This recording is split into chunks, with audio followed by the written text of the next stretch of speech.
What is up, everybody? It is Tuesday, December the 10th, 2019. This is supposed to be doomsday for YouTube, but I have a whole bunch of news I'm going to cover tonight. This is a live call-in stream if you tune in for the first time, and you might see my background glitch a little bit here. I'm running a Personify chroma key behind me, so it blocks out a bunch of what's going on.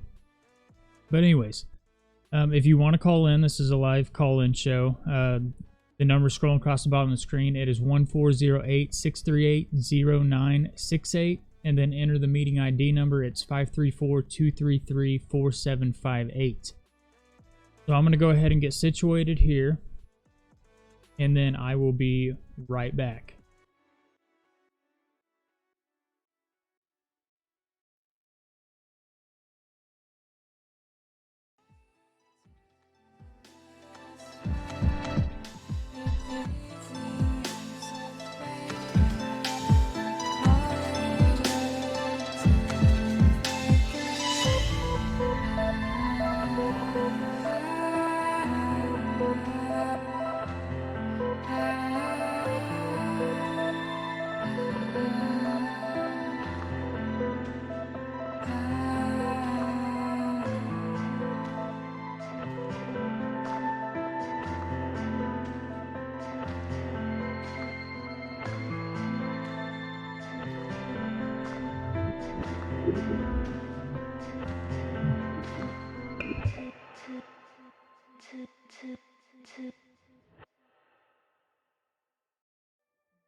Alright.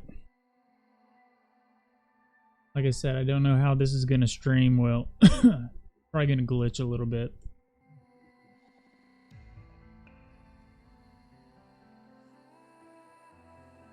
But anyways, so this was breaking news today. There's like a 4-hour shootout in New Jersey today. And this article, as you see on the screen, says officer and multiple civilians dead after massive gun battle breaks out. I don't want to elaborate too much on this. I watched it as it was happening, and it's crazy what happened. Dabu 7 covered this pretty much the entire time as things were coming out. They stopped a car at the Holland Bridge.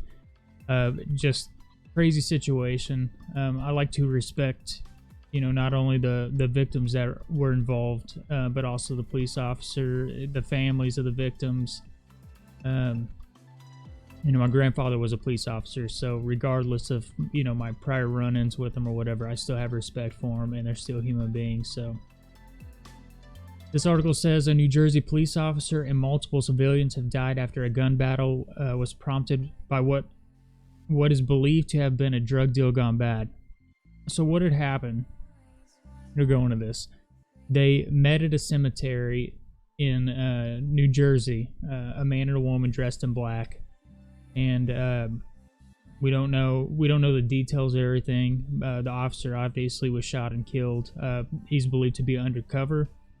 They showed up at the graveyard there, and maybe his cover was blown, and then they took his life, and it started this 4-hour shootout all over New Jersey. The civilians that were shot were actually at a bodega in Jersey City, and it turned into just very chaotic situation very fast. So it goes on to say the officer was shot at the Bayview Cemetery allegedly by 2 suspects who fled to a Jewish supermarket at Wilkinson Avenue and Martin Luther King Drive in Jersey City, police said. When officers arrived to the second location, the suspects allegedly opened fire with long guns. New York City police officers arrived on the scene following reports of gunfire. And it says the Hudson County Prosecutor's Office confirmed that the officer later died after he was transported to the hospital for treatment. An unknown amount of others inside the supermarket were also killed, officials said. At least one suspect then retreated from the supermarket and allegedly continued to fire at responding officers. 2 other officers were also struck by gunfire, but they are stable. From what I caught later from the most recent news that came out. Those 2 officers have been released. Goes on to say both suspects are believed to be barricaded inside the store, and police haven't sent in a robot to make sure. There was also chatter that was going out across, and this is just chatter. This is hearsay right now. They're trying to confirm this as we speak, that there were pipe bombs that were found inside the vehicle that they showed up in, but they're still trying to confirm this information. So it says there are multiple people who were dead inside the building. Jersey City Mayor Stephen Fulop told reporters in a press conference Tuesday afternoon. 1 civilian was injured, police say. Several SWAT officers on the scene were seen barricaded behind cars, and several gunshots went off in the neighborhood. And if you watch the live videos, it was fully automatic gunfire. It was not semi-automatic. It wasn't 3-round burst. It was fully. Someone was let off that trigger, and it just went at it. Said the heavy gunfire continued for more than an hour. The officer who died was taken to a local hospital with an apparent gunshot wound to his shoulder. It said nearby schools have been placed on lockdown according to New Jersey School District. All students are accounted for. And he goes on to say, please keep the police officers in your prayer. So I'm just reading this because it's crazy, and I believe they don't know, like I said, they don't know the complete situation surrounding this. So as they find out more, I'll cover more of it. But as far as we know, the suspects have died. 2 officers were released from the hospital. 1 officer is dead, and I shared this because we need to pray for the officers and the families of the officers and the civilians that were involved in this today. So I'm going to read this because, kind of lighten things up a little bit. The video is titled, which is that right there, Cyborg Supersoldiers, and I'm going to get into that. It's really interesting what their plan is for these super soldiers. It's crazy, but I have this news. I have a bunch of other articles that are strange. A lot has to do with technology, war. I'm not covering the Chilean bomber that went missing that was headed towards the Arctic. Other guys are covering that. Not covering the homeless population being snatched up in Florida, charged with trespassing, and threatened to take a microchip in their hand, or stay in jail. That's happening. I read that story in a prior video. It's I think it's titled under ID 2020 Alliance. That's also happening. A lot of things are changing very fast. When we get into next year, you're going to see it happen a lot faster. It's not I'm not speculating on anything. This is just, it is what it is. So I thought this was funny. A woman threatening to divorce her husband after he covered kitchen in Christmas wrapping paper. So it goes. I'm not going to read the whole beginning of this. It says, one cheeky husband had other ideas for the wrapping paper in his household. Carl Mullen King decided to cover his kitchen and everything in it, much to his wife's dismay. And there's a picture of it. I mean, he covered the floors and everything. When Nicola came home to find the walls, stove, and even the fruit in the bowl wrapped up in a very nice style, if we might add, she was not happy. She took to Facebook to vent her frustrations, writing, "My arsehole of a husband came up with a bright idea for us to wrap part of the kitchen for Elf on the Shelf. 2 hours later, and a divorce on the cards. It's done, including the fruit, eggs, utensils, and chopping board. Idiot even plugged the air freshener back in." Oh man, I think it's funny. Look, there's a cutting board there, a cup there. Says when it comes to prank, this is pretty brilliant. The post on social media went absolutely ballistic and has been liked, shared, and commented by tens of thousands of people.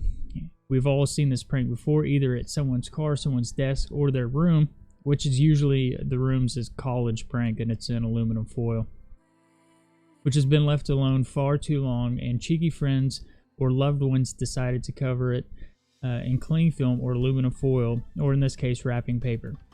But it's a massive commitment to undertake because it's not easy to deck a whole room from head to toe in one material.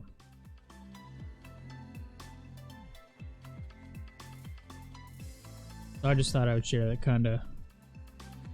I gotta share some funny and or weird stuff, because a lot of the stuff all of us are covering is just kind of, it gets depressing, and it's kind of you know, they say it's fear mongering or whatever, but we're just kind of out here trying to give everybody a heads up of what's going on.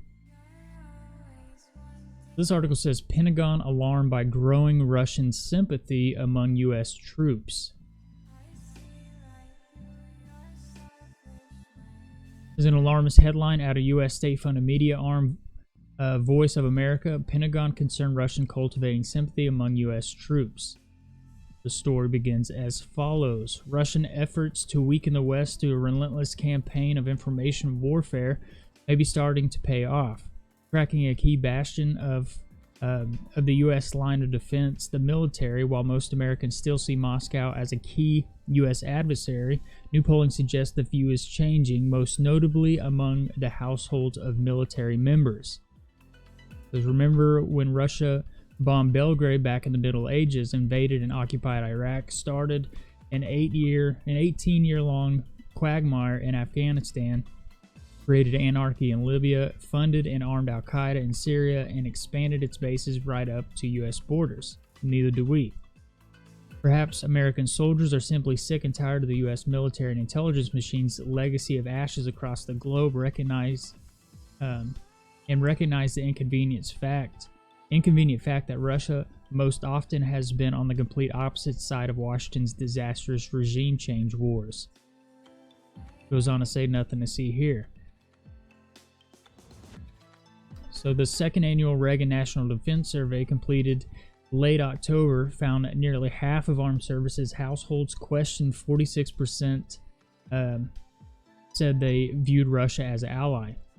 Overall, the survey found 28% of Americans identified Russia as an ally, up from 19% the previous year, while a majority, 71% of all Americans and 53% of military households, still views Russia as an enemy, and the spike in pro-Russian sentiment has defense officials concerned.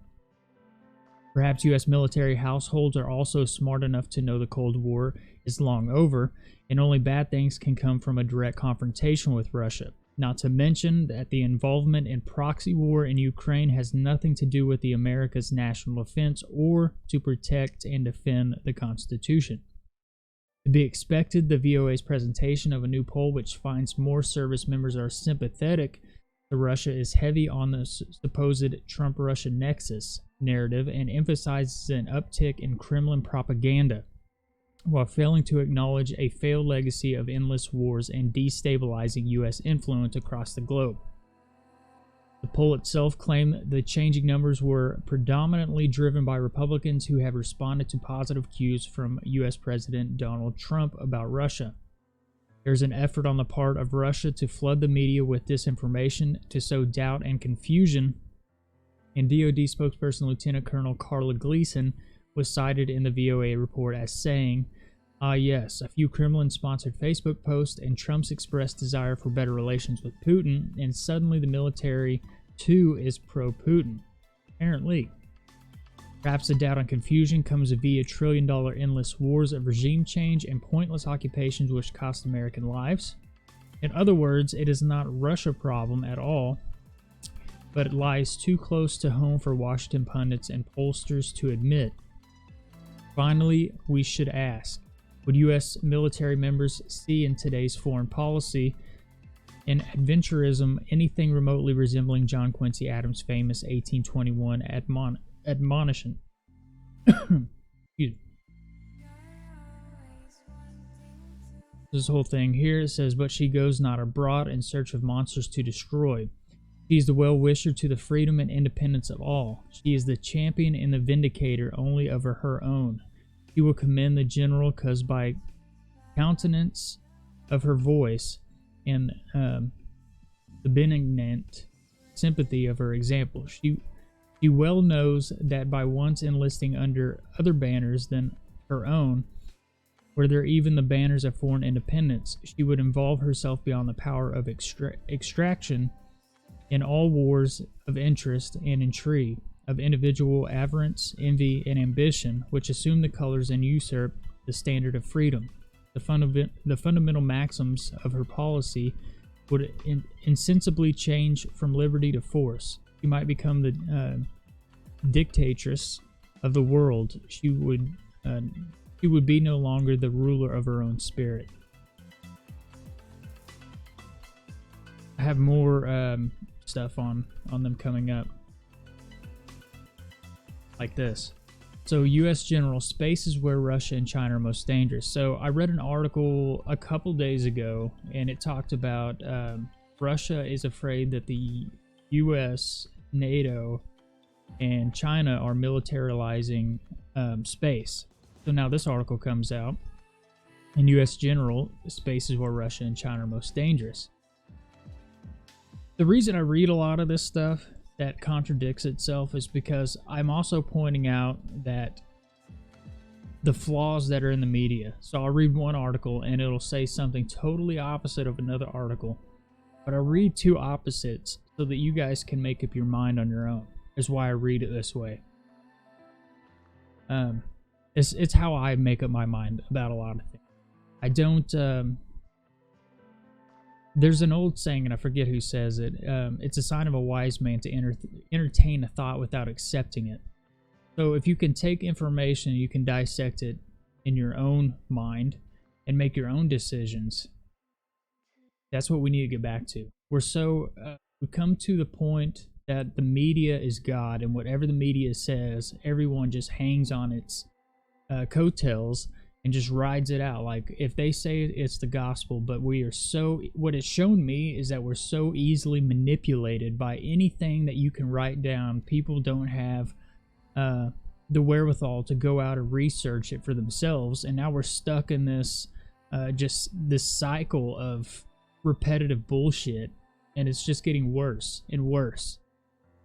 I think if people would actually go out and read for themselves and make up their own minds, our society would be a lot different, and we also all wouldn't be going at each other's throats the way we are. So it says, the greatest threat that Russia and China pose to the United States is in space. General David Goldfein, the U.S. Air Force Chief of Staff, said at an event in California in early December 2019. Russia is a rather dangerous threat because its economy is declined and its demographics are challenging for Vladimir Putin, Goldfein said, according to Defense News. But China is the face of the threat. China has the economy, which is true. China's the one that's leading the charge on all the technology. So whether it comes to the chip technology, whether it comes to the 5G technology, the spy, the facial recognition, spying, the software that's going through all this stuff, all the technical crap that's going on. China is way ahead of everybody with it, and whoever is up after this, after our current president, will take all that stuff into consideration to rule over everybody. It's coming, whether you want to believe it or not. It's coming. Call this the news everyone ignores because no one seems to give a crap.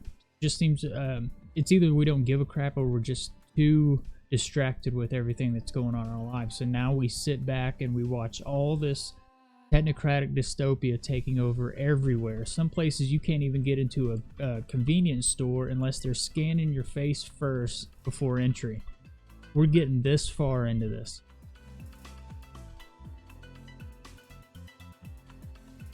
It says, Goldfein's assessment comes as U.S. lawmakers prepare to authorize a new military service for space warfare. In addition to ground-based jammers, lasers, and rockets, that can mute, blind, and destroy low-flying satellites. Moscow and Beijing are working on small, maneuverable satellites that can tamper with American spacecraft. Our adversaries are increasingly leveraging rapid advances in technology to pose new and evolving threats, particularly in the realm of space, cyberspace, computing, and other emerging disruptive technologies. The U.S. Intelligence Committee concluded in its 2019 strategy report. No longer a solely U.S. domain, the democratization of space poses significant challenges for the United States and the IC, the report explained. Russian and Chinese anti-satellite weapons could reduce U.S. military effectiveness and overall security. Between 2013 and 2015, the Russian government launched several mysterious satellites into low orbit and zipping across orbital planes hundreds of thousands of feet above Earth. The nimble little Cosmos 2491 -2499 and -2504 spacecraft, which apparently were the size of mini refrigerators, were able to approach within just a few feet of other satellites. You can probably equip them with lasers, maybe put some explosives on them. Anatoly Zak, a space historian, said of the Cosmos triplets, "If one comes very close to some military satellite, it probably can do some harm." In June of 2016, the Chinese Space Agency launched a Roaming Dragon satellite into low orbit. Officially, Roaming Dragon is a space junk collector, and its job, according to Beijing, was to pluck old spacecraft and other debris from Earth orbit and safely plunge them back to the planet's surface. But the Roaming Dragon designed specifically, its maneuverability and its nimble, extendable robotic arm meant it could also function as a weapon, zooming close to and dismantling satellites belonging to rival countries. The Russia and China aren't alone in deploying these weaponizable spacecraft. The United States, Sweden, and Japan also have tested or deployed maneuvering satellites that could perform the close-flying tricks that new Russian and Chinese craft apparently are capable of doing. But Moscow and Beijing are deploying these potential space weapons in greater numbers than other countries are doing. Goldfein endorsed 3 measures for defeating Russia and Chinese threats in space. He said, in a quote, "We have to defend what we have. At the same time, we need to transition to defendable architecture, but it's not good enough to take punches in the ring. At some point, you have to punch back. And third, we need to transition our force into a war-fighting force as opposed to one that's accustomed to operating spacecraft in a relatively benign environment." Goldfein also endorsed preemptive action in every war game. "We determine that if you move first in space, you're not guaranteed to win, but if you move second, you're likely to lose."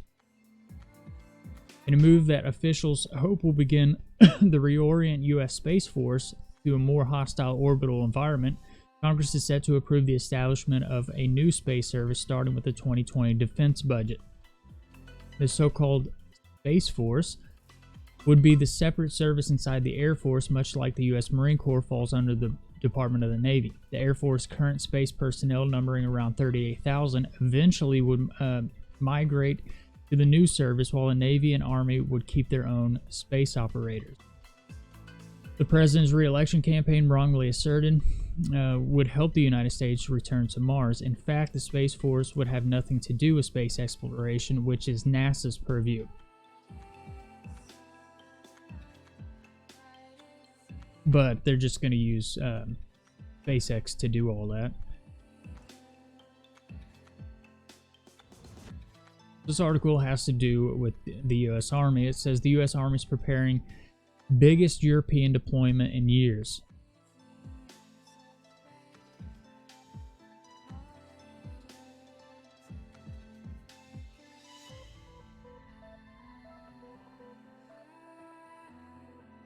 Says the U.S. Army is planning its biggest deployment of troops to Europe in 25 years, with 20,000 troops slated to take part in a massive force projection exercise at a time of increasingly adversarial relations with Russia.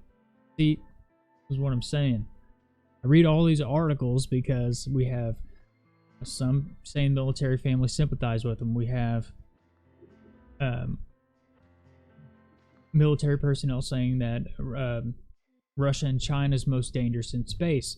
We have all the fingers pointing at Russia. We have them pointing fingers at us.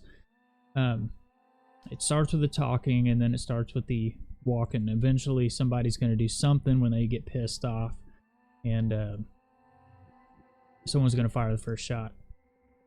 General Christopher Cavoli, the commander of U.S. ground forces in Europe, said 20,000 U.S.-based troops will deploy next year to Europe, where they will join some 9,000 other U.S. soldiers already stationed there. Some 37,000 troops will then take part in exercises across 10 European countries from May to June, he told reporters at the Pentagon. The U.S.-based forces will begin flowing in February, moving 13,000 pieces of equipment, including tanks, artillery, and transport vehicles across 2,500 miles, he said. That will be a daunting logistical challenge, as railroads in former Soviet countries have smaller gauges than Western European countries, and their bridges are not built to carry the weight of a 70-ton Abrams tank. There's U.S. Abrams tanks, and basically just there's a bunch of Abrams tanks on tracks there. It says the Defender Europe 20 exercise, as is dubbed, marks a strategic turning point after years of U.S. military cutbacks in post-Cold War Europe. While Cavoli did not single out Russia as the focus, he said its annexation of Crimea in 2014 changed everything. The aim is to demonstrate the U.S. military's ability to quickly deploy a large force to support NATO and respond to any crisis, he said. Our ability as an army to protect power is absolutely fundamental to anything that we would get done, he said. But they've been staging, for this whole year. They've been staging, and now I think because the presence is becoming more known, they're going to start talking about it or releasing the information to the public. But if you go on, some of the chants, some of the other guys on YouTube talk about this type of stuff, then you'll realize that they've been doing this for a while.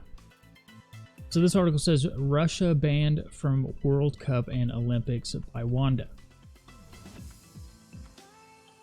Russia has been banned from the major sporting events for 4 years by the World Anti-Doping Agency, or Wada, meaning the country will not be represented at the 2020 Olympic Games or the 2022 World Cup. Wada's executive committee has taken action against the sporting heavyweight due to evidence that Russia authorities tampered with a Moscow laboratory database to hide hundreds of potential doping cases and falsely shift the blame onto whistleblowers, according to Wada investigators and the International Olympic Committee.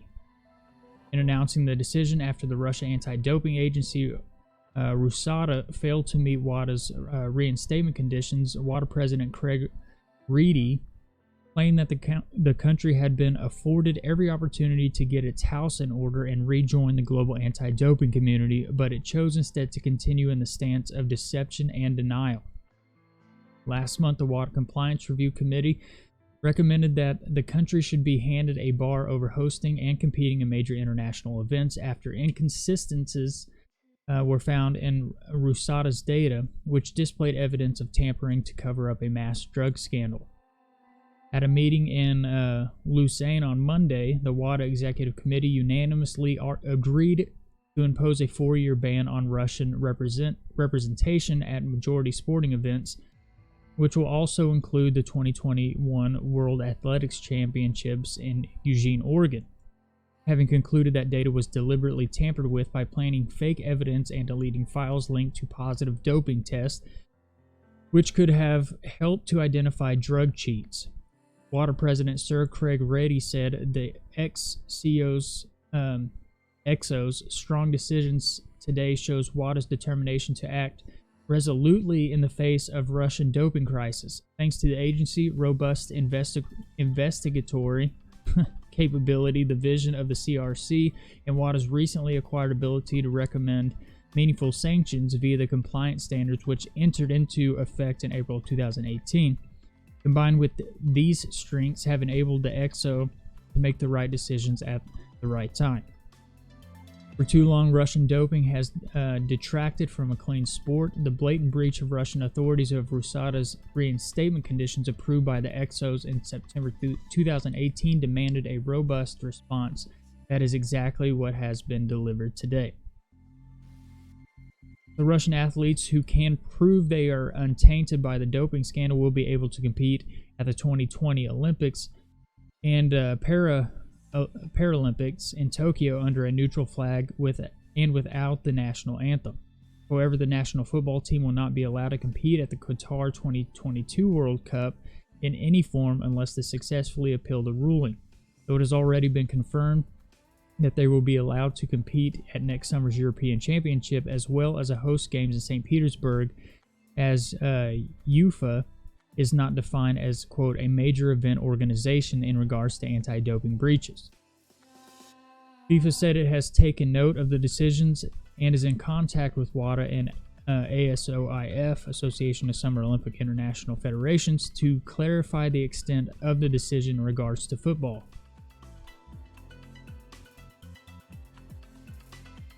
Russia has attempted to clear its sporting name to no avail since 2015, when a report commissioned by Wada found evidence of a state-sponsored doping program. As a result, many of its athletes were banned from competing at the 2016 Rio Olympics and 2018 Pyeongchang Winter Olympics, while a number have been stripped of their medals won in the 2014 Sochi Winter Olympics following retrospective testing. USADA was reinstated by Wada last year on the condition that Moscow provided an authentic copy of the laboratory data, but this failed to materialize, and Sports Minister Pavel Koblakov claimed last month that the discrepancies were due to technical issues. Wada President Craig Reedy left, there's not a picture there, it says Wada has also confirmed that should USADA choose to appeal the ban, the case will be referred to the court arbitration for sport. And you can go into more of this article here, but if you like, as always, I post all the links in the description below. You guys can go back and read that. So I may get in trouble for reading this because of the word right there on your screen. But I'm going to read it anyways because, as I always say, I'm just reading news articles. So this isn't me promoting anything. I'm reading a news article. The Walmart apologized for Christmas jumpers showing Santa doing cocaine. And I don't know if I cut the picture out of here. You can actually, I'm pretty happy the picture is not right here, but you can go, if you click on the link in the description to find this article, which if you listen to the podcast on any of the platforms, all those links are in the descriptions. All these links are in those descriptions also. It clearly, they tried to backpedal out of this and say that it wasn't what it looked like it was, but he was clearly holding a straw in his hand. There was 3 lines of powder on a table, and his eyes were not made of coal. I'll just put it that way. They were looked like dinner plates. But anyways, it says Walmart Canada has issued an apology for selling a jumper on its site that appears to show Santa doing that stuff. The item of clothing shows St. Nicholas sitting behind a table with 3 lines of the substance in front of him, captioned with the slogan, "Let it snow." And the product description on the Walmart website stated, "We all know how snow works. It's white, powdery, and the best snow comes straight from South America." This is what I'm talking about. I don't know who thought that this would be a good idea to put this on their website, but I bet he or she got fired for this one. And it says, "That's the bad news for jolly old Saint Nick, who lives far away in the North Pole." So it says, that's why Santa really likes to savor the moment when he gets his hands on some quality grade A Colombian snow. This is what it says on the website. This isn't me making this stuff. This is in the article. It says a spokesperson for Walmart has apologized for the sale of the product, adding that it has been removed from the company's Canadian website.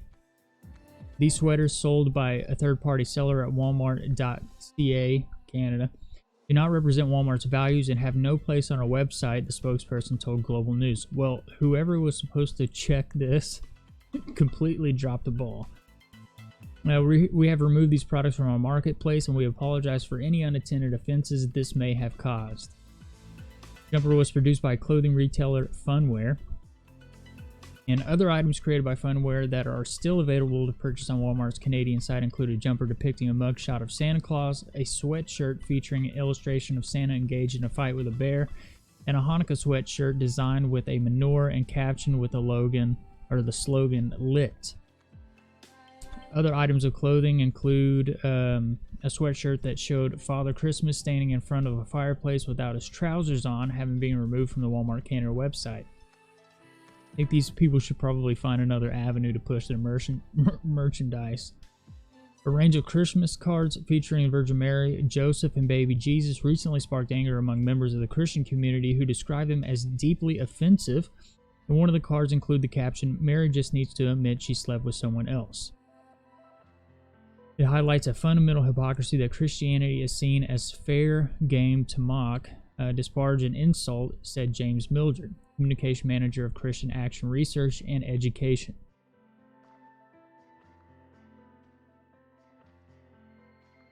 I think they should open a Spotify store if they want to push their merchandise like that. When I read that article, I was like, I saw the picture of it. Like I said, if you want to see the picture, just go to the link in the description. But the picture is clearly what the title of that said. I mean, it's clear. It's clear that's what he's doing. So this is insane. California bomb cyclone, mega 75-foot wave triggered off California by massive 100-mile-per-hour storm. A monster 75-foot wave has been recorded off California after a so-called bomb cyclone pounded the U.S. West Coast. It is the tallest documented by scientists at the University of California during the last 15 years a monitoring project has run.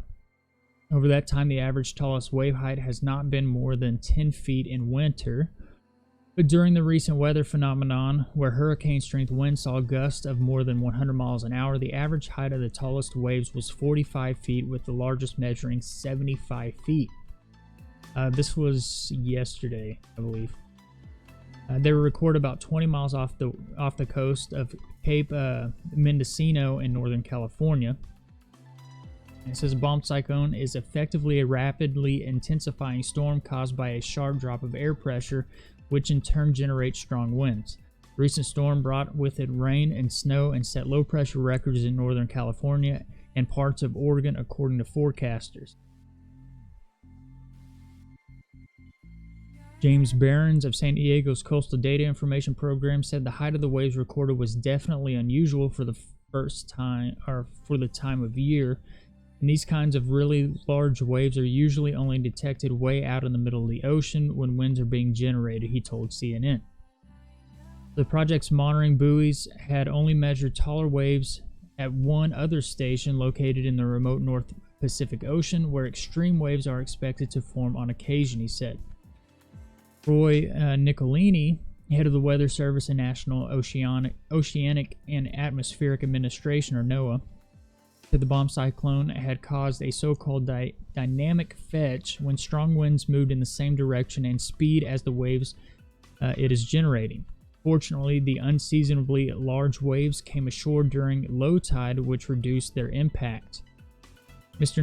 Nicolini said it is often just a game of chance. If they came at a peak time, they would have caused significant damage.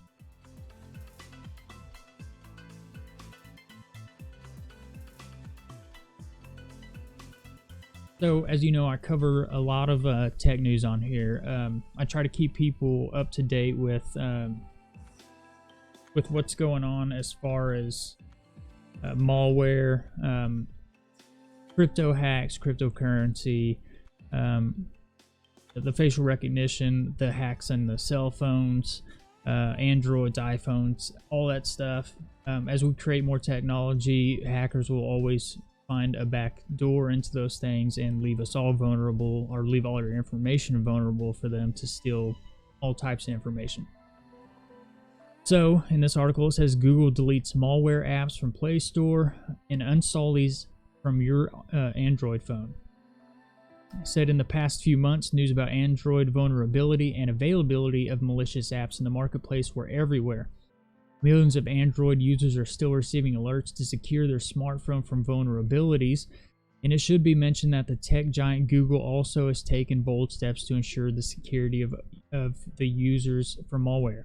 Now, I've had problems with apps in the Google Play Store. I've called Google myself. I've had conversations with them on the phone, and their go-to statement is, "We're not responsible for third-party apps that are in our store." That is the response you will usually get from them. So it looks now that so many people are starting to complain that they're probably going to start actually doing something about it instead of just resorting to, you know, their staple phrase, I guess you could call it. It says recently, once again, the company confirmed that they found new malicious Play Store apps and removed them from the marketplace. Google advised Android users to check their smartphones and if they find any of those apps, they must uninstall them immediately to secure the device.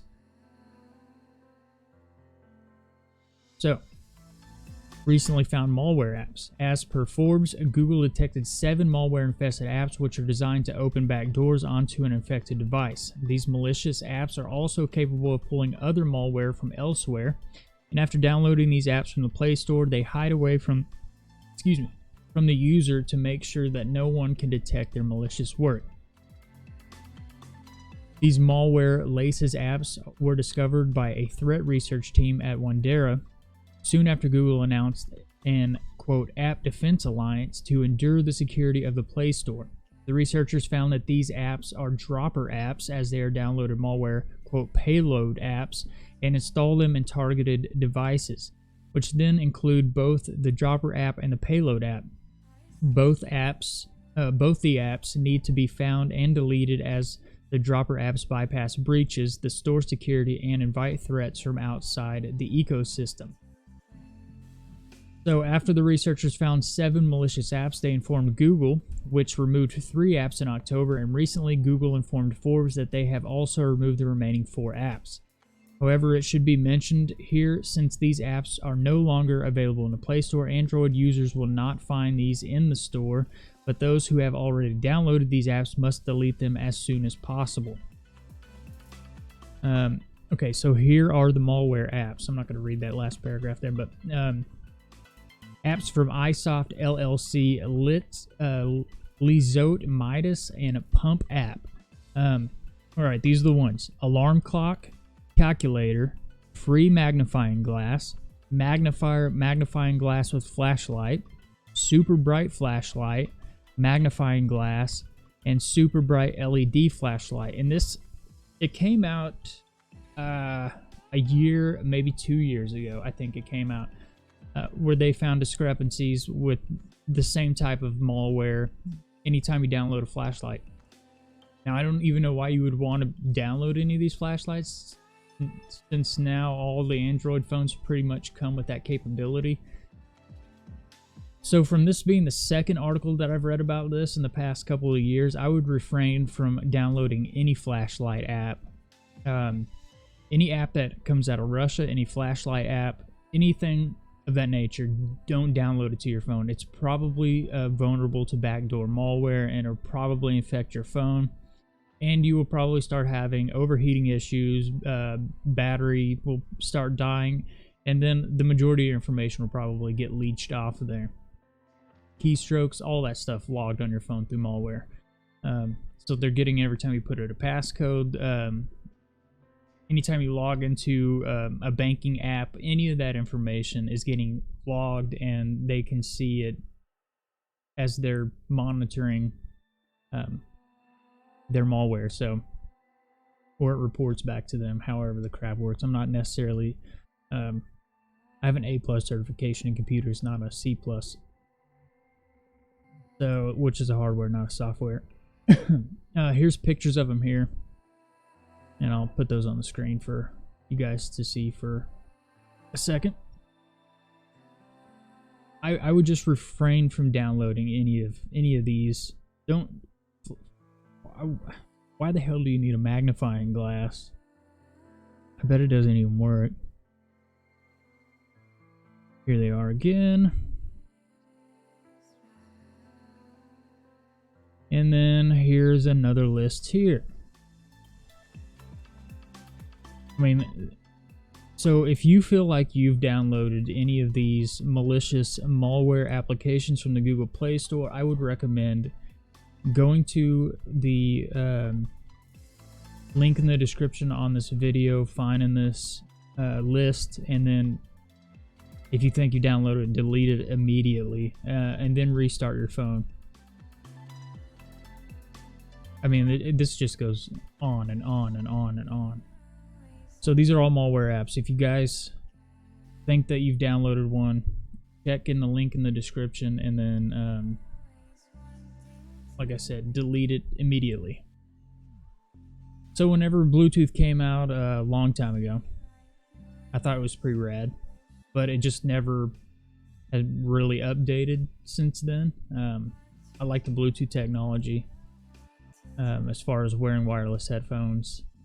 I think I Bluetooth my phone to my home device, my laptop if I'm sharing files. Well, this has just got a whole lot more interesting with using Bluetooth technology. So this article says thieves are using a new tactic for vehicle break-ins.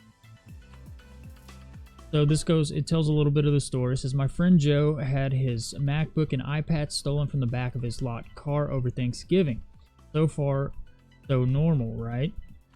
Well, the thieves only broke the small window immediately adjacent to where his devices were hidden and only took the backpack containing them. Police told him it was likely they used Bluetooth scanner to target his car and even locate exactly where his devices were before breaking in. So, I'm going to read the whole article.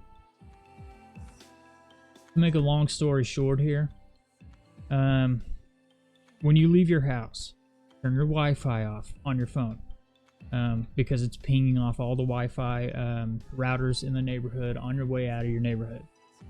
Turn that off. Turn your Bluetooth off. Turn your location off unless you're using, Google Maps or any of those types of things to find your way around. Turn all that shit off. I guarantee I could go in there where my wife's at right now and grab her phone. She's got her location on, her Bluetooth on. She doesn't have any Bluetooth devices. Her battery, of course, is draining. All those things as well. So to make a long story short from this article, what's happening is people are leaving these their Bluetooth on, where it's constantly scanning for a signal to connect to a device, and so you wouldn't need a Bluetooth scanner device. I could do it with my cell phone. If you leave it on, detectable, and your device is on where it can be detected, and then I'm walking around with my cell phone with detection on, looking for Bluetooth devices, you can do it with a cell phone. You don't need a specific device. You can do it with a cell phone. That's what they're doing. They're walking around cars. They're scanning, see if they can find a device in there. And here's the thing: if you don't rename your devices, it's going to pop up on their iPad or MacBook Pro or HP laptop or whatever it may be. It's going to pop up the information. It's going to give them a Christmas list of thievery shopping, and it's going to cost you a window and however much you paid for the stuff that got stole out of your vehicle. So that's pretty much what they're doing here. So it says, when he texted me about what happened, I turned to Google to see what a Bluetooth scanner was and immediately found dozens of smartphone apps. Yeah, but like I'm saying, you have one built in your phone. You don't necessarily need to go download an app for it, which I hope you bastards download an app and it's got some malware on it. I hate thieves. It says, the first one I downloaded didn't just show me the signal strength it detected, it also listed the specific types of devices and even displayed pictures of them, for easy identification. using signal strength as a distance meter. So I guess that's probably why they use the app, because that doesn't show up when you're scanning for devices. It says, I found the phone my fiance misplaced before she went to work. Another app displayed a live list of devices commuters had in their cars while driving past my house. These apps are free and take no technical know-how or experience whatsoever to use. While they aren't designed specifically to aid thieves, developers need tools like these when designing Bluetooth accessories. It'd be hard to imagine a more powerful asset for criminals. Bluetooth is a wireless transmission standard that a whole host of devices use to transmit data over short distances. It is what your phone uses to pair with your car stereo and what your AirPods use to connect with your phone. These days, all manner of devices use it, including tablets, laptops, camera, speakers, and phones. Basically, most things a thief may want to steal, except for your keys and your cold hard cash. Although if you use a tile or similar locator dongle on your keychain or on your wallet, then those are discoverable using Bluetooth scanner also. No pairing or security protocols are necessary. The scanner simply locate the signal a device emits and then evaluate its strength and frequency. Comparing that data against a database, they're able to identify exact devices using a digital fingerprint. Yeah, it's gonna get worse than this. This is wait till you get a chip in your hand and everybody's walking around with an RFID scanner and they're scanning your hands. By the way, you can do that with a cell phone too. My phone, I have the Galaxy S10. If you have a debit card with an RFID chip in it, and you have a reader on your phone, I forget the name of it, or what the reader is exactly, off the top of my head. But anyways, all I have to do is turn the reader on and touch the card that's got the chip in it, and I can take a payment from somebody. You don't need to go buy a Square or any of those things any longer. Think if you got a chip inside your hand, which I mentioned they're kidnapping homeless people in Florida and Austin, Texas, and California, and other states to put these chips in their hands as an experimental way to push all the information onto said chip, and then they can track them, and then all they have to do is pretty much scan under the same reader that's basically in your phone. If you have that chip in your hand or your phone, you got to turn all these readers off, all your Bluetooth connections, your Wi-Fi connections. It's called an NFC reader.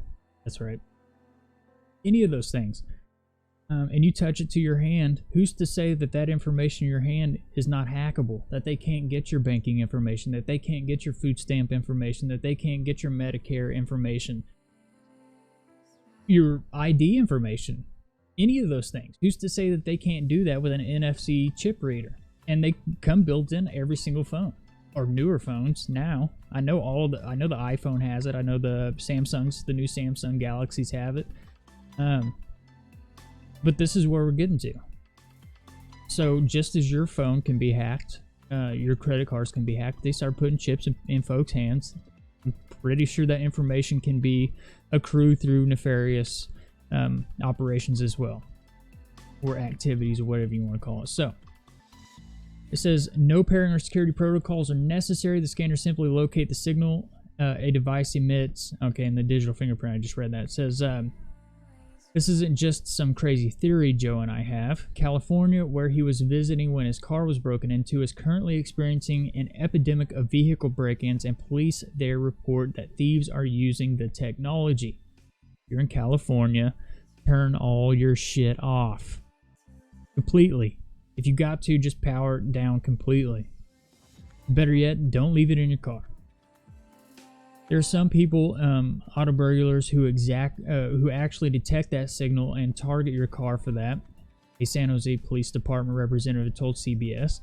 San Francisco saw a 24% increase in vehicle break-ins between 2016 and 2017, and while 2018 saw a slight decrease, 2019 is on track to be a record year. This vulnerability has the potential to impact people outside of major cities too. Where I live in southwest Minnesota, local web communities around various outdoor activities often light up with reports of vehicle break-ins at popular trailheads. So far, those break-ins seem to follow the usual pattern: smash and grabs, targeting purses, wallets, or anything of value that might turn up.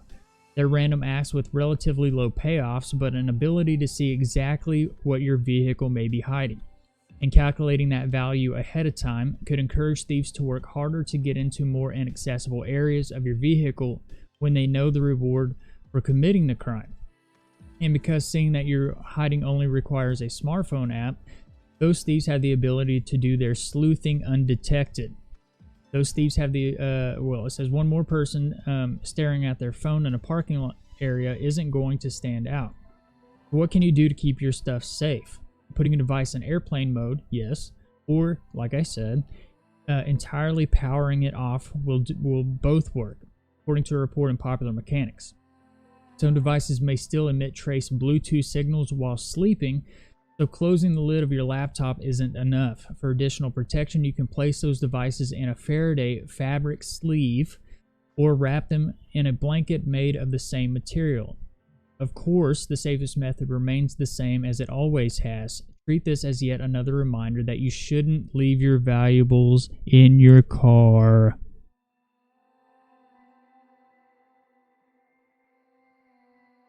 I'm not going to say where I live, but in the state I live in, we still have areas that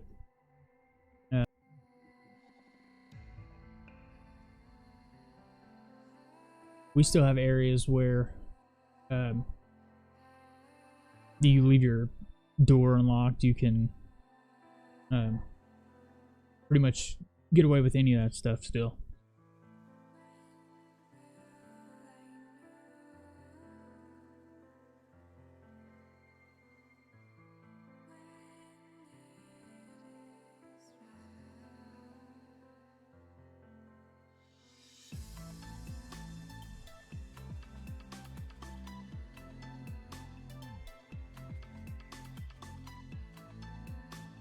All right, so this is a bit of science news here, tech news. Scientists created a new kind of artificial flesh that heals itself like the real thing. Artificial flesh is growing ever closer to the real thing. Scientists in Australia have now created a jelly-like material which they claim has the strength and durability of actual skin, ligaments, or even bone. With the special chemistry we've engineered in the hydrogel, it can repair itself after it has been broken like human skin can, explains chemist Luke Connell from the Australian National University. Hydrogels are usually weak, but our material is so strong it could easily fit very heavy objects and can change its shape like human muscles do. Having a squishy material with such remarkable properties could be huge for the development of next-generation soft robotics and biomedical devices. Creating a shape-changing hydrogel that has multiple functions has proved an ongoing challenge for scientists, even with natural inspiration from jellyfish, excuse me, sea cucumbers, and Venus flytraps. While some hydrogels can withstand mechanical stress, others have self-healing properties, and a few more have the abilities to memorize shapes or change colors. As far as the ANU researchers know, no one else has been able to incorporate all these functions into one encompassing gel, at least not at the speed and efficiency they've achieved.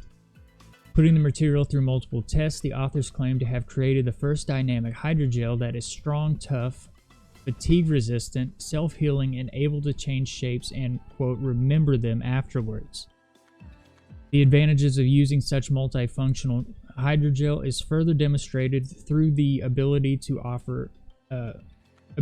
lift heavy objects in a reversible and repeatable way upon thermal stimulus, the team writes. Using this material,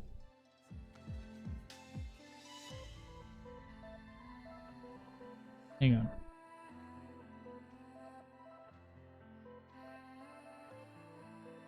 Using this material, the researchers made extremely thin films of flesh without any breakage. When these films were heated or cooled, they then changed into different shapes, bending one way or the other before returning back to their original state along with the temperature.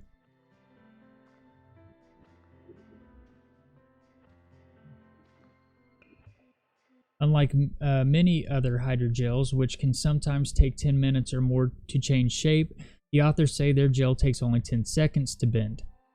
Here the key is said to be the gel's dynamic hydrogen bonds and dynamic imine or carbon-nitrogen bonds, which work together to form unprecedented properties.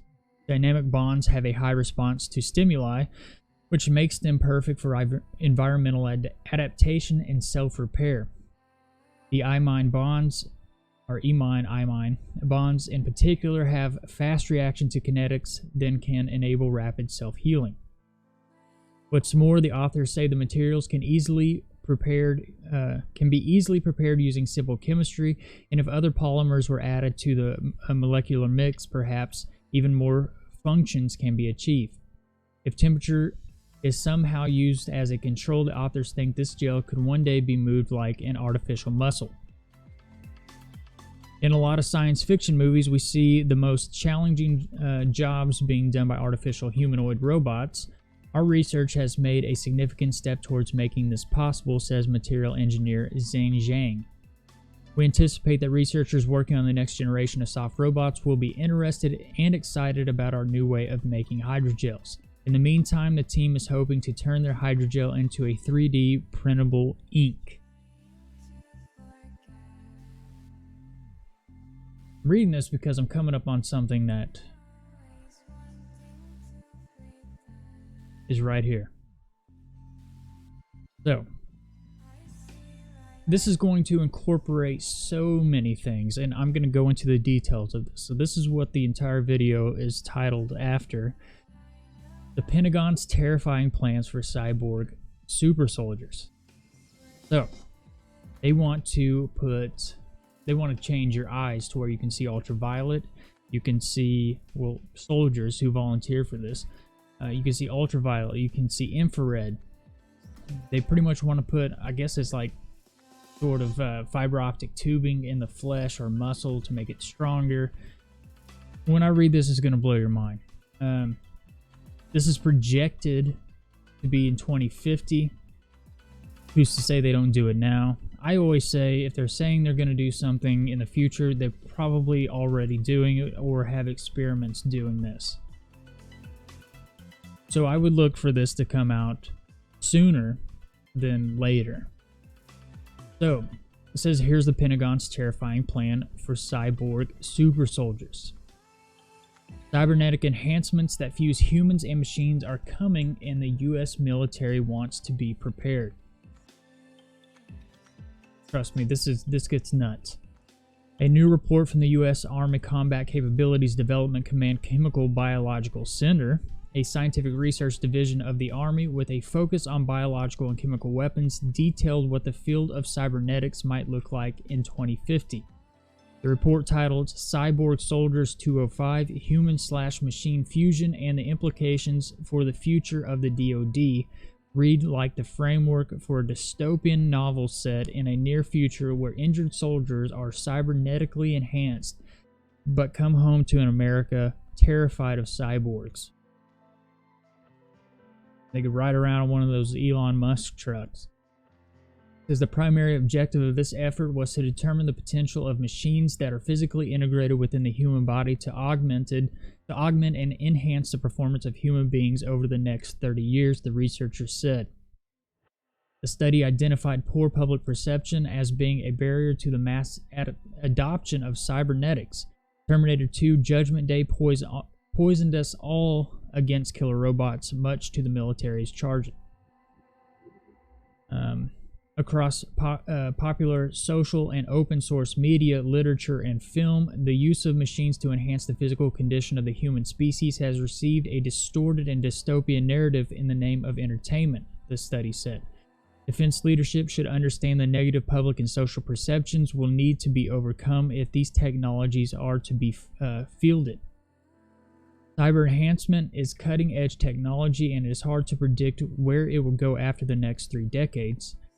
The Pentagon researchers focused on 4 probable areas of enhancement: supervision, augmented hearing, enhanced muscles, and direct neural enhancement of the human brain for two-way data transfer. They want to turn soldiers to where they can speak to each other telepathically rather than vocally. I honestly think all this stuff is coming, but it is a matter of time. But like I always say, if they're talking about, they're probably already doing this, or they have prototypes. So we may go to the robots first, and then we'll probably go to the cyborgs once they realize that, you know, there's going to be a flaw in everything. There's things humans can do that robots can't do, and there's things maybe robots can do as far as super strength goes, but when I read this, and you're going to see why they want to do all this crap, it just sounds like something out of a science fiction novel. It's insane. It says the Pentagon predicts a world where enhanced soldiers have cybernetically enhanced eyes that allow them to see across the battlefield in different wavelengths and identify targets in dense urban environments or subterranean megacities that will challenge identification and tracking of targets, they said. I'm sure that inside this cybernetic software, they're probably going to integrate, you know, whole facial recognition software, which will come. I've read articles on this. Apple's coming out with them. They came out with them a few years ago. It was the Google Glass that kind of just fell off because the glasses were too bulky. But I see a future where they'll integrate, you know, the facial recognition software into the glasses. They'll run all of our facial recognitions into a database from these glasses. And if you're walking along and you have, you know, bench warrants or whatever out for your arrest, and they catch your face in these glasses, it'll ping their database. It'll find your file, and it'll pop up on their lens that you're wanted, what you're wanted for. We're gonna get there. Eventually, we're gonna get there. It's gonna be insane. I'm gonna be hiding in a hole somewhere. It says the researchers mentioned what becomes a disturbing theme of the study. Many of these enhancements may only occur after a soldier is injured. When working with a delicate area such as an eye, injury may be the only path towards convincing a wounded warrior to receive the surgery, the study notes. Ocular enhancement would be an attractive medical option in situations where the eye tissue has been damaged or destroyed by injury or disease, the research said. It is deemed unlikely that individuals would willingly undergo removal of healthy tissue in an area considered to be sensitive. However, the central and critical role that vision plays in society would likely motivate warfighters to have lost part or all of their vision to voluntarily undergo surgery that would restore or even improve their ability to see. So this is muscles controlled with light. It gets weirder. This trend of fixing fallen soldiers with cybernetics continues with optogenetic musculoskeletal control systems. The most likely use would be in the restoration of lost function due to injury of muscles or nerves, the study said. Musculoskeletal injuries are the second leading cause of lost duty time in the U.S. Armed Forces. To enhance muscles, the Pentagon will enhance weak tissue with a network of in-place subcutaneous sensors that deliver optogenetic stimulation through programmed light pulses, researchers said. Optogenetic stimulates muscle tissue or even neurons with light instead of electricity. The optogenetic controller would, in effect, take control of the motions of the warfighter's limbs, thereby allowing a novice, i.e. the warfighter, to perform functions professionally. The human body would have an array of small optical sensors implanted beneath the skin in the body areas that need to be controlled. These sensors could be manifested as thin optic threads that are placed at regular intervals over critical muscle and nerve bundles and are linked to central control area designed to stimulate each node only when the muscles below it are needed. According to the study, this could allow wounded soldiers to return to battle with cybernetic muscles that operate better than their meat alone did. It could also allow them to control external tools such as drones and weapon systems not directly attached to their body, or let someone else control them remotely. You're talking about not only a cyborg, but a cyborg drone that they can control remotely. And then also that they can have, you know, touch your little arms or whatever and control a drone. Getting crazy out here. Because you can hear a pin drop. This one's even nuts. Cybernetic ears would both enhance perception and allow soldiers to access new abilities, according to the Pentagon. The study imagines that future advances won't just improve people's hearing, but also allow for the conversation and transmission of these signals to others across distances, the study said. In other words, people could use cybernetic ears to access network of voices and communications only perceptible to them. It is like implanting your smartphone inside your ear, complete with real-time translation features for foreign languages. I know well, they may have them, but I know we already do have Bluetooth devices that do this. But they want to make this where it's implanted. Crazy. Hearing loss is a major problem in the military, and for this reason, the researchers believe selling soldiers on enhanced hearing will be easier than eyes and muscles. However, the researchers feel that upgrading ears will be more invasive and less reversible than other technologies. And also they recommend that the Pentagon pursue less invasive approaches. Electrodes that directly interface with neural pathways could be implanted with minor surgical procedure and potentially could be removed with minimal adverse effects, they said. Which is one thing I believe Elon Musk said that he wanted to try, was to go with the electrodes on the neural pathways to jack us into our computers. But this is what the next part of this article is coming up, which is titled Jacking In. It said the crown jewel of cybernetic enhancement is direct interface between the human brain and machines. The Defense Advanced Research Projects Agency, or DARPA, 5G gods, have been working on technology for years. It has already successfully tested prosthetic memory chips. Even Elon Musk is working on neural implants with the goal of achieving symbiosis with artificial intelligence. The Pentagon's study suggests a future where humans with neural implants are jacked into a matrix that allows them to control machines, have machines control them, and to control each other. The enhancement would not simply entail user control of equipment, brain to machine, but also transmission to operator, machine to brain, and human to human command and control dynamics to enhance situational awareness as drone, computational, analytical, and human information is relayed to the operator. Cybernetically enhanced soldiers could control drones and complicated weapon systems remotely with the power of their mind. The problem is,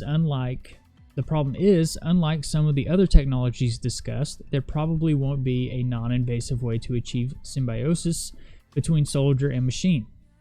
Because of that, the researchers suggest that the neural links be restricted to an elite class of soldier, like the Navy SEALs, who may be amenable if they could provide significant improvements in capability, lethal, survivability, and overall battlefield superiority, lethality. So unexpected consequences. More frightening than negative public perception of cyborgs, which the report goes into, is the Pentagon's correct assertion that the adaptation of technology has outpaced the legal and ethical frameworks that govern society. When a human merges with a machine, should the laws of war still consider it a person or a piece of equipment? Good question. If an enhanced warfighter is caught and captured, does he have the same protections under the Geneva Convention? And will his enhanced status alter the treatment he is likely to receive, researchers ask. I imagine they could just shut him off. Remotely shut him off. There's also a basic question of national security. Can cyborgs be hacked? What kind of encryption should be used, and will it ever be enough? Could a soldier returning home surrender their enhancements? Is it ethical to remove the enhanced muscles that allow a wounded soldier to walk? What will the short and long-term health effects of these technologies be? Do military cohorts be integrated with cyborg soldiers, or do they need their own units? The Pentagon doesn't know. No one knows. All anyone knows is that these enhancements in some form are coming. They may not look exactly like what the Pentagon predicts here, but powerful people want them to happen. Billionaires want them to happen. U.S. military wants them to happen. The sad truth is that most moral, ethical, and legal considerations will likely be defined after the fact. There is so much in the world today that would have seemed like wild science fiction 30 years ago. Whether it's a computer in your hand on which you could search all the world's information, to a president of the United States using the same computer to push foreign government disinformation. Peter W. Singer, future war strategist, senior fellow at New America, and the author of the forthcoming book, a novel of the real robotic revolution, told Motherboard in an email. He said in a quote, "While not everything in the military's report on the potential future human-machine fusion in 2050 may come true, we shouldn't be shocked that some parts of it do." I think it will, eventually. Okay, so I read, I mentioned in the last video I did, and it talked about some idiot bought a banana taped to a wall for $120,000. Then some dude ate it, and he got arrested for eating it, and then they replaced it and had a banana appraised for the replacement. Well, this is funny. So they that same art takes another crazy turn with an Epstein graffiti. I thought was hilarious. Because just when you thought the Art Basel couldn't get any crazier. A day after a performance artist ate the duct tape banana that was part of a $120,000 exhibit, someone scrawled, "Epstein didn't kill himself" on the empty wall in red lipstick. The Miami Herald reported that police arrested Roderick Weber, 46, of Massachusetts, on charges of criminal mischief for the graffiti. A nod to conspiracy theories surrounding the suicide of pedophile Jeffrey Epstein. If someone can eat the $120,000 banana and not get arrested, well, he did get arrested but released shortly after. Why can't I write on the wall? Weber shouted as he was escorted out of the Miami Beach Convention Center. There is a Massachusetts performance artist by the same name who tried to run for president under the name Epstein didn't kill himself.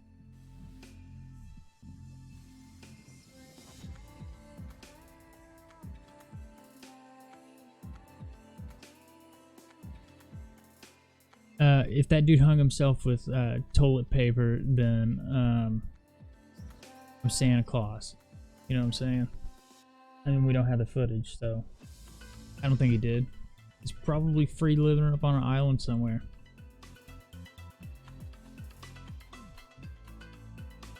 So that's all that I have for tonight. Like I said, I want to try to get more people to view this and view it live. You can see the video cutting out.